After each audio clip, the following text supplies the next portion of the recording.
বনানী মুখোপাধ্যায়ের লেখা কি গেল। কর্তা ফোনে কথা বলছেন, লেখক মানুষ, বর্তমানে পায়ের ব্যথায় বাড়িতে বন্দি। হ্যালো, হ্যাঁ হ্যাঁ হ্যাঁ, তুমি ঠিকঠাক পৌঁছে গেছো তো? ওকে। আরে না না না, আমার জন্য ভাবতে হবে না, আমি ঠিক আছি। আরে ধুর, আমি হাঁটতেই পারছি না, তারপর বেরোবো কি করে? হ্যাঁ হ্যাঁ হ্যাঁ, এসে গেছে বোধহয় চা করছে। হ্যাঁ, কিন্তু এটা কে? আগে তো কোনোদিন দেখিনি। কি? কার মাসে? চম্পার? সেটা আবার কে? ও, তোর ওই রাঙা মাসির বাড়ির মেয়েটা, তার মাসি? হ্যাঁ হ্যাঁ হ্যাঁ, ঠিক আছে। আরে ধ্যান বলছি তো বেরোবো না, তো বসে এক কথা ঘ্যান। হ্যাঁ হ্যাঁ হ্যাঁ হ্যাঁ হ্যাঁ, ঠিক আছে, রাখছি ভাই। দাদা বাবু, এই নেন চা। খুব দেরি হইয়া গেল নাকি দাদা বাবু? না না, ঠিক আছে, থ্যাংক ইউ। আমার সাথে ইংরাজি কইয়েন না, আমি আবার ওইটা বুঝি না। তো থ্যাংক ইউ মানে হলো ধন্যবাদ। কিন্তু ধন্যবাদ কইলেন না, আমি তো ধন্যবাদের কিছু করি নাই। এই যে চা এনে দিলে, তাই আর কি। ওইটা তো আমার কর্তব্য, তাই না? আপনার দেখা, ঠিক সময় খাইতে দেয়া, ওই সব তো ওই কর্তব্যের ভিতরেই পড়ে। তা চাটা ঠিক হইছে তো?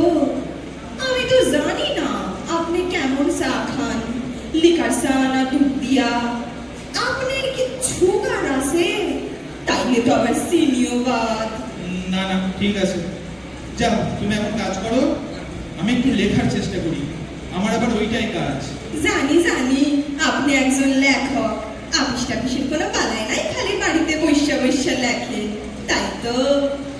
কিন্তু এখন তো আপনার পায়ে ব্যথা, এখন তো লেখবার কোনো দরকার নাই। ওই ব্যথাটা আগে সাইরা যাও, তারপর আবার লেখবেন। পায়ে ব্যথা তো কি হয়েছে, লিখবো তো হাত দিয়ে। সে কি, হাতের সাথে পাওয়ের একটা সংযোগ আছে না? সর্বনাশ, এই সাত সকালে কার পাল্লায় পড়লাম। আপনি কি কিছু কইলেন দাদা বাবু? না কই না তো, কিচ্ছু বলিনি। কি জানি, আমার যেন মনে হইল আপনি বিড়বিড় কইরা কিছু কইলেন। ওইটা তো আবার বড় চিন্তার ব্যাপার। আবার কিসের চিন্তা? উফ, এ তো মনে থামতেই চায় না দেখছি, লাইনের পর লাইন কথা বেরিয়ে আসছে, ওয়ান আফটার অ্যানাদার। কি মুশকিল।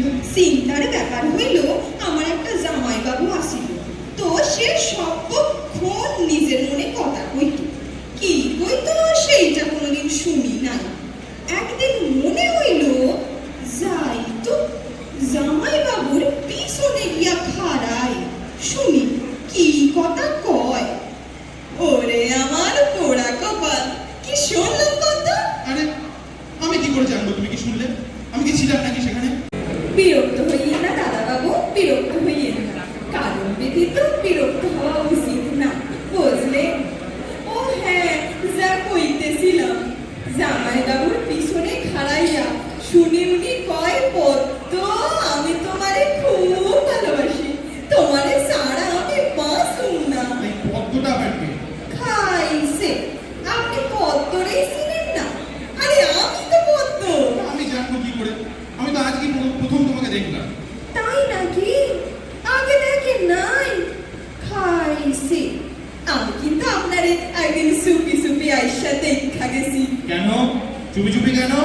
ও মা, আমারে বউ দিদি কইছিল না, উনি তো এখন লেখতেছে, তাই চুপি দেখায়, ডিস্টার্ব করার দরকার নাই।